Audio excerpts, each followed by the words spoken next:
Hello, good evening, and welcome to Market Analysis Live for Sunday, November the 16th. This is George from TRADEPRO Academy. How is everyone doing this evening? Are you all feeling fine, grand, healthy, and ready for another week of trading? Anyone want to share some updates of how they're doing, whether it's trades, whether it's themselves, whether it's anything? Love to hear from you.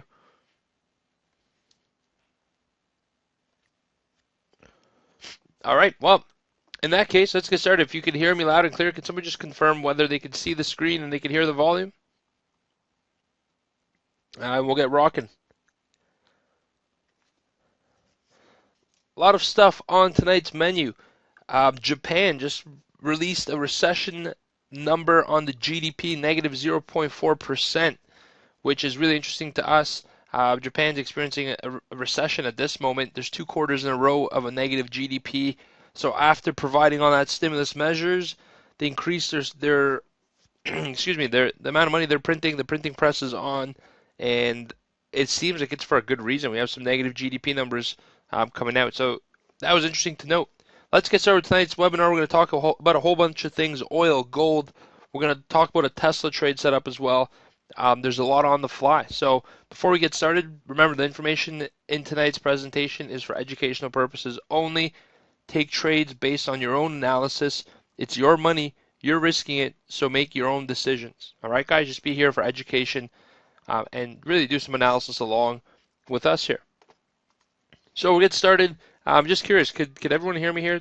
Are we seeing the screen? Is everything okay? Can someone just give me an amen or yes?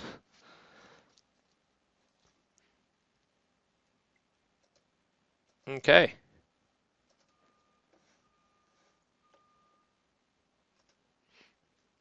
Just one moment. Sorry, guys.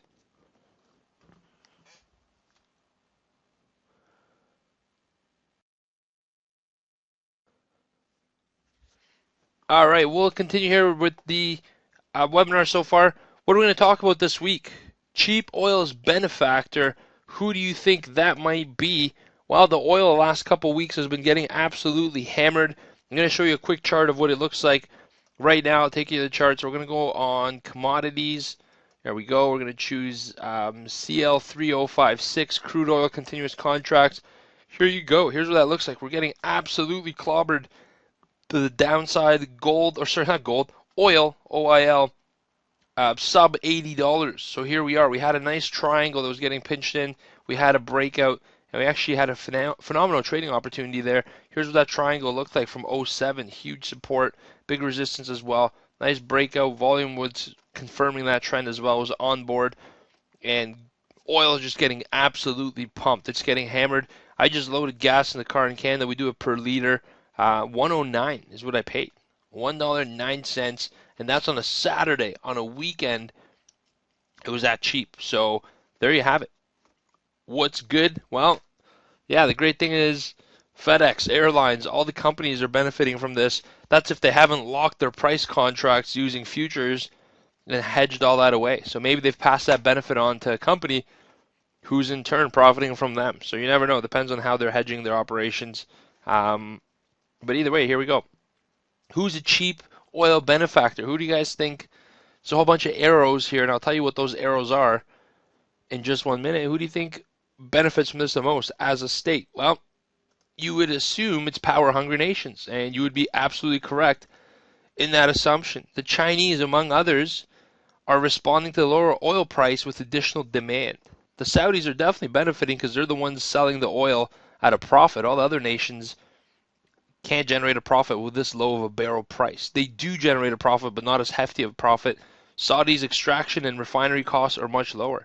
All right, so have a look at this. The map you're seeing here, the blue arrows that are headed across this Atlantic Ocean and through the Indian Ocean into the Asian coast, all these blue boxes are tankers, and they're all headed over to China to supply them with oil. Isn't that interesting? So China is importing 35 million barrels, and it's adding that to its inventories in the past 3 months. And that's a record 113 tankers right now, as we speak, and as we sleep, en route to Asia and China specifically. So we're going to do a little deep dive here of oil and how this breaks down of consumption as well. Okay, so I want to show you guys a few charts. Oil production and consumption by country. These are the top 20 oil-consuming countries in 2011. You're going to notice something pretty interesting here. Blue box is production, red box is consumption. What happens as a nation, or even personally, if you're producing your own fruit or vegetables, whatever it is, and you're consuming more than you're producing, well, you have a deficit. Okay, you have a shortfall, so you got to satisfy that shortfall from somewhere else. So who are the nations that are creating shortfall? United States is the biggest one of them. 18 to 19 million barrels of imported oil every single day. Okay, 18 million barrels a day. That's their consumption. Production is 9 million. So basically, their shortfall right here, the green box, is about half. So they're not dependent on themselves. They have to import oil from overseas. China. China's the second biggest or consumer rather of oil products at 8 to 9 to some people even estimate 10 million now. In 2011, it was slightly different. All right, so they too are consuming a lot more than they're producing, but their shortfall is less.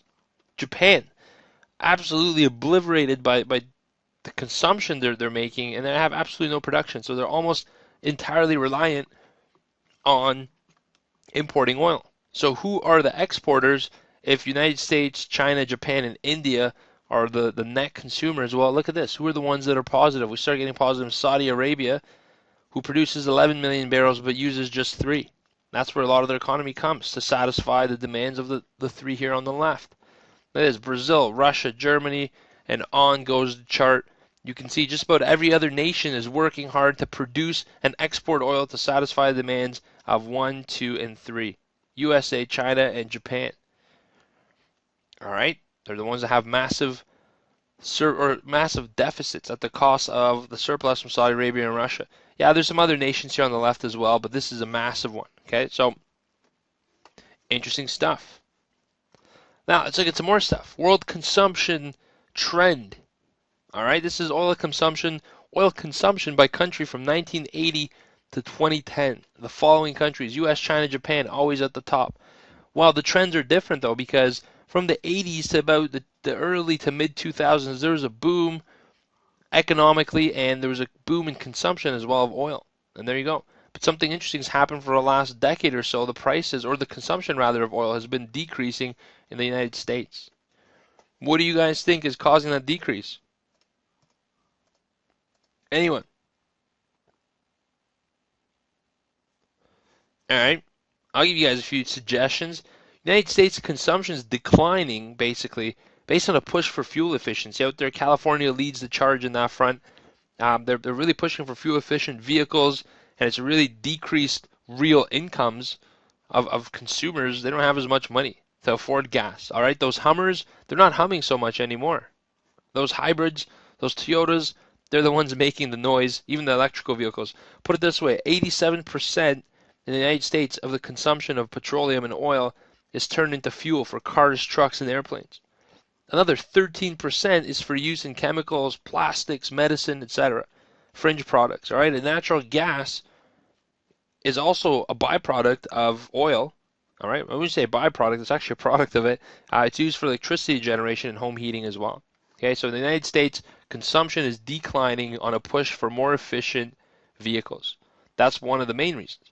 All right, but what's happened in China? In China at the same time, in the same period as the United States has been dropping, China's been increasing exponentially.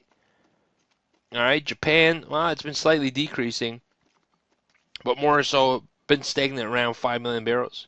China's the only one that's meaningfully increased their consumption. It's coming at the cost of U.S. decrease. How's China increasing? Well, it's increasing based on a real change in manufacturing. They manufacture more goods, which leads to transportation and real output. All right, they ship their goods out. They're a net exporter of other goods and an importer of oil. So they take their oil, use it to power machines to create things and sell it abroad. But also in China, there's really an emergence of a middle class, a new type of citizens that say, hey, I want to live the Western life. I want to be materialistic. I want to be a consumer. I want to be in the game of buying stuff, trendy fashion, whatever it might be. I want to spend my money is basically what they're saying. And that's created one of the highest countries in the world of new vehicle registrations in China, and that's what's pushing that petroleum demand. Think of it this way, though, fishing as well, agriculture, running factory machines, operation, all that relies on oil, and specifically liquid fuels as they're called. Liquid fuel, said differently, is primary, pretty much diesel. All right, so let's look at diesel consumption in China. How has that grown? I wanted to show you guys. We're doing a deep dive today into the petroleum industry and how China has really grown in its demand. And then we're going to tie it all together at the end with a nice bow tie for you. All right, look at this. China petroleum consumption, the highest growing segment is the liquid fuels, as they call it. Diesel has skyrocketed in the last 10 years. Look at this. From 1,000 um, from from 1,000 up to a high of almost 3,000 barrels consumption. All right, well, how about this? Look at this. What's LPG? Do you guys know what LPG is? Not a lot of North American consumers know what LPG is, but those that have ever been to Europe, who've lived in Europe, or who are from there know exactly what that is. And those who actually run taxi cabs in North America, it's basically a fuel that runs your car. It's a gasoline alternative. It runs much cheaper per kilometer, but it also pollutes your car a lot more as well. Okay, so that's interesting. But diesel demand is the key thing here that's grown exponentially. The problem with diesel is it's a really dirty burning fuel. All right, it creates a lot of CO2 emissions, a lot of dirt, a lot of pollution, and most tractors, machinery, and cars that run diesel, the engine runs loud, it runs dirty, and you can see a tail of black smoke. 2 minutes after they pass, you can still smell the diesel in the air. And it's just interesting. Yeah, LPG is liquid gas, essentially, that powers vehicles. There's actually gas stations, Bulgaria, Greece, my trip, that say LPG, and just stop there, fuel up your car. It still goes into the gas tank nozzle, but it's cool. It's an attachment. It pumps liquid gas in your tank. Once you run out, it switches to regular gasoline. That's an opportunity as well. So there you have it. China also, though, is one of the only two countries, the other one's Japan, that has invested more money in renewable energy from the 2011 to 2012 era. 2013 and 14, that trend continues. They've invested the most amount of money into renewable energy. Why? Because they need it. All right, guys, that's why. The United States decreased their investment. Why? Well, because they're spending their money elsewhere, like fighting wars. All right, and putting together legislation like the Obama Healthcare Act, which is going to get repealed sooner or later. All right, look at Japan. They're also spending more money over the 2011-12 year than previously. So that's good. That's good news. Basically, we're going to go renewable at some point, but it's still only a small portion of the supply of energy worldwide. All right, a lot of it's not cost efficient, and it's really costly to generate the same amount of power as 1 barrel of oil will. All right, almost double, even threefold in some instances. You're going to have a whole lot of electrical panels to generate the same amount of heat as natural gas can in your home. All right, so that's the challenge. Why do we do all this? Well, I want you to know who leads in consumption of oil, what the game looks like, who are the net importers and exporters, because that affects the economy significantly. And some people try to deny it, but in all fact and all seriousness, without oil, you have nothing. All right, think about that. Think about if all the wells go dry today, what you will be left with in terms of your daily use products without oil. You couldn't drive anywhere. Your keyboard, your mouse, all that plastic, that'd be gone. Some of the medicines that have been used would also disappear. It'd just be a nightmare. All right, so, all right, enough ranting on that. I want to show you a quick little chart here. USD Canadian versus oil price. There's an interesting shift. As the US dollar goes up, what happens is oil tends to go the exact opposite way. All right, and the reason being here is, well, think about this. If you are buying a whole pile of oil and it's going up, and a lot of it's priced in US dollars, and the US dollar is it's a funny way of looking at things. It's actually a reserve currency. So you would think, guess I can't spell today, you would think that if the US dollar is going up, things are going well. Well, more than likely, if the US dollar is going up, one, things are going well, or two, it's actually a risk environment or a risk-off situation where people are panicking and scared of the economy because it's a safe haven status is what really what the United States enjoys with their currency on the back of being the reserve currency, which who knows? Put it this way, no other currency in the history of this world has maintained its reserve currency status indefinitely. They've all fallen and faltered. But look at this. As the US dollar goes up, the Canadian dollar goes down. That's a relationship. Any foreign exchange chart, as one currency goes up, the other has to go down. So as US dollars has been increasing recently, oil has been sliding heavily.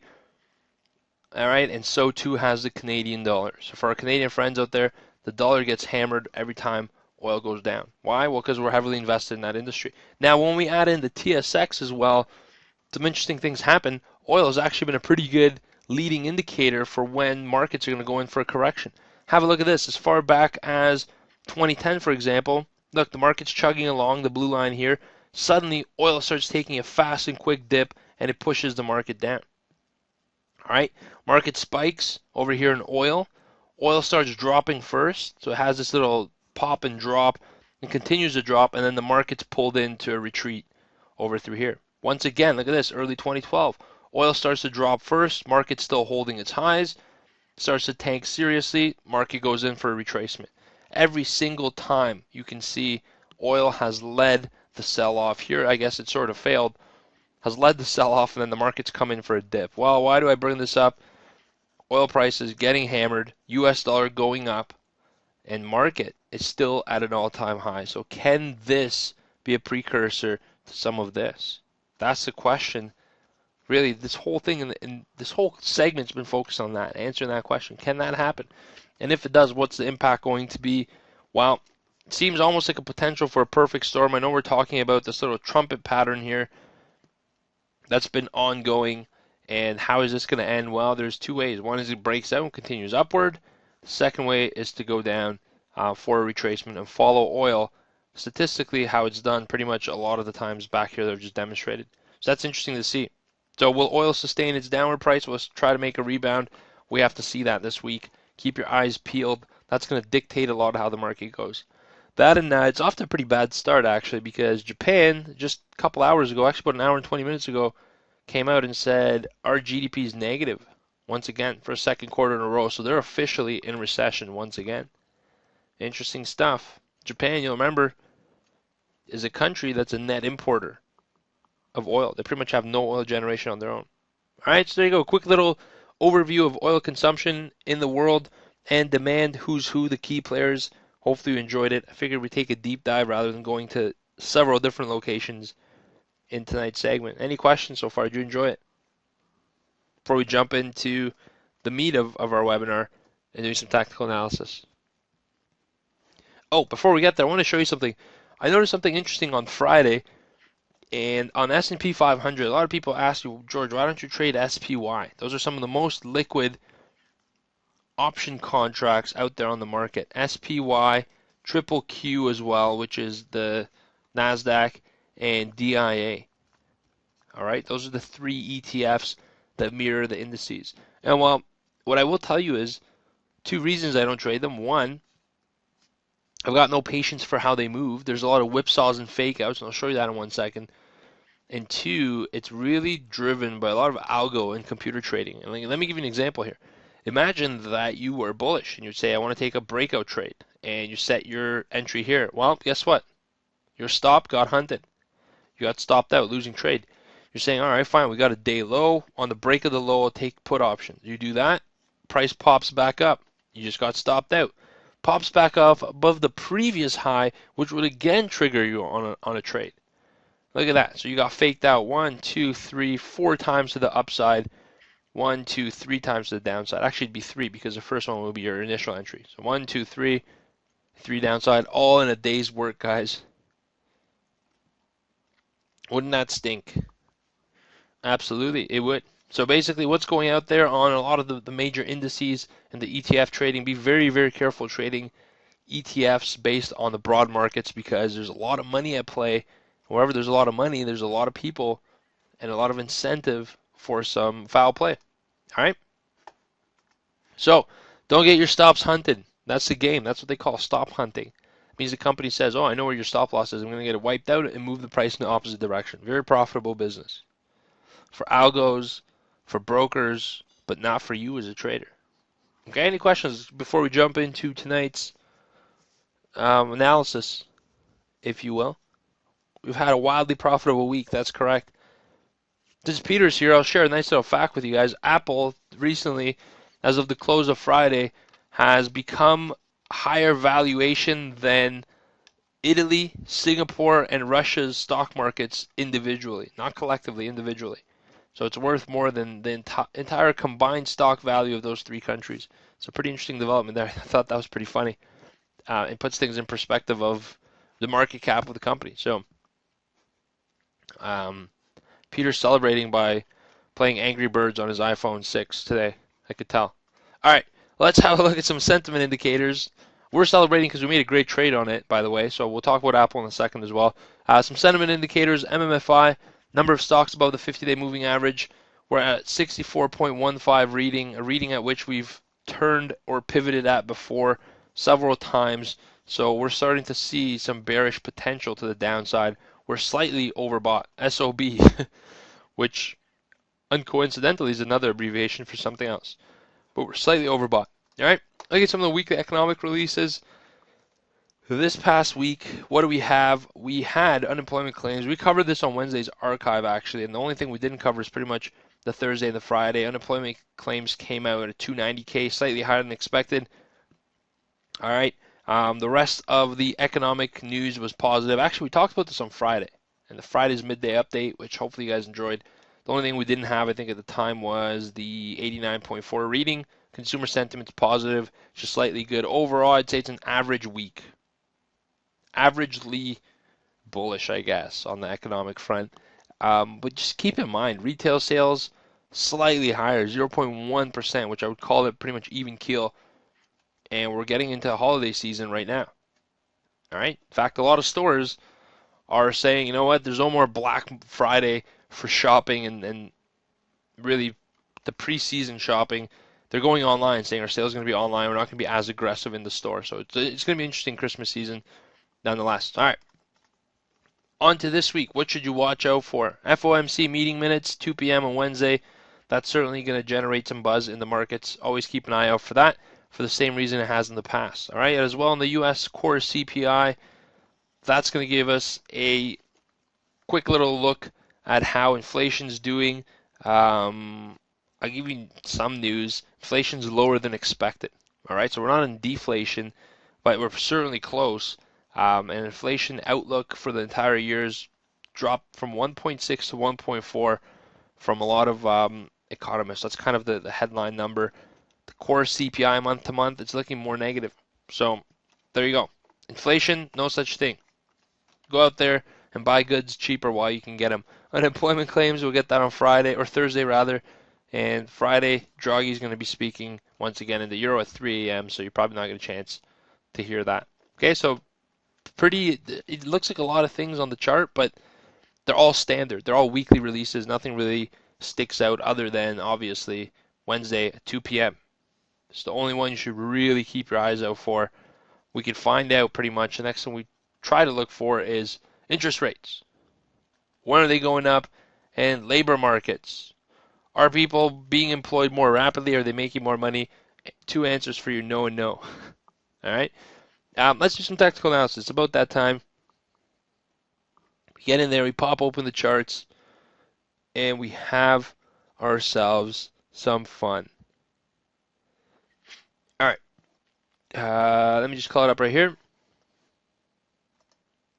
I'm going to go to MAL. To our basket of stocks, S&P 500. What happened on the S&P 5? Some interesting stuff is what happened. It just found some resistance here, and pretty much all week, every single day of this week. Let me just zoom in. Other than Monday, was kind of flat. All right, we had 4 flat days and 1 strong day. What does that pretty much spell for you? Well, it hit a brick wall. That's what that spells. Stock market just literally hit a brick wall, hit overhead resistance, and it's stalled there. It's going to take quite a bit of sideways or accumulation or interest to pop above the moving average and move this thing higher. All right, so keep that in mind at the moment. This expanding resistance and expanding support is interesting. We have a lot of downside opportunity. Remember oil. Oil started to dip long time ago. Will the market follow suit as has been the case rather the last couple of decades? Well, I'm leaning towards a yes. What we're going to do here, remember we said careful for trading those SPY ETF options. Well, we're going to do it here. We're going to go 1% at 2026.50. We're going to do a 1% entry here. And if we start taking out some of the 2-week lows like here, 2008, throw in another percent entry trade. Target obviously somewhere around this cluster here of 1950. Okay, moving averages, how have they been doing? Well, sideways and expanding because we are in this inverse triangle, if you will. Moving averages on the overall and the long term, slightly bullish. Momentum, it's gotten to the overbought level and stayed there, and that doesn't often happen in SPY or the S&P 500. Look, every time it's gone there, it's moved in for a retracement. So we're at least looking at a sideways period, potentially a sell-off in the S&P 500. MACD top band started to roll over. RSI finding resistance at 70. So interesting things happening. Momentum slowing down, price hitting a brick wall, and we have 2 entries for some put options. Where would I ride calls? Ask somebody. I'd probably try to jump in on some call options around here. 2048. Let me just make this green so you know. And move the trigger. 2048.17 is probably where I would consider a few call options myself here. But just keep this in mind. As the price has gone up and found a resistance here at this brick wall that we're talking about, look what volume's been doing. This entire rally, volume's been kind of going down. Okay, let's look at the Dow, because the Dow is certainly a lot more happy. It's broken above this resistance. It's headed higher, 17,634, but volume again just getting clobbered over the last month. And that last month happens to be a whole rally here, or recovery we're trying to get into. Okay, so somebody's not buying it, and that's volume down here. Always keep your eyes peeled to that.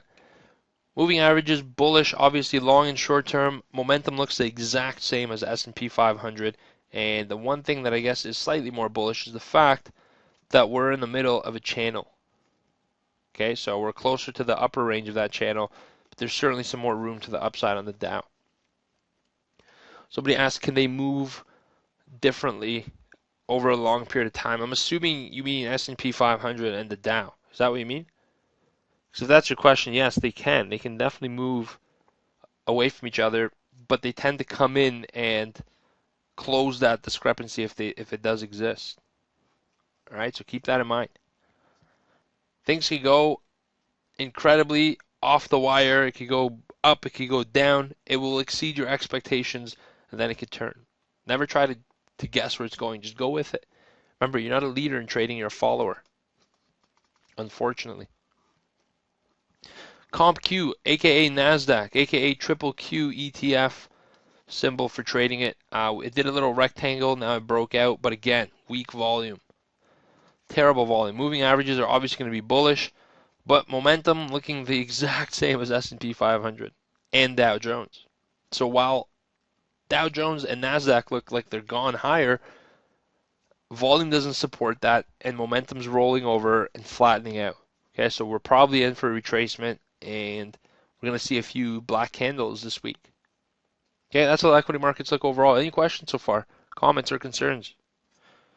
Emotional breakdowns, inquiries?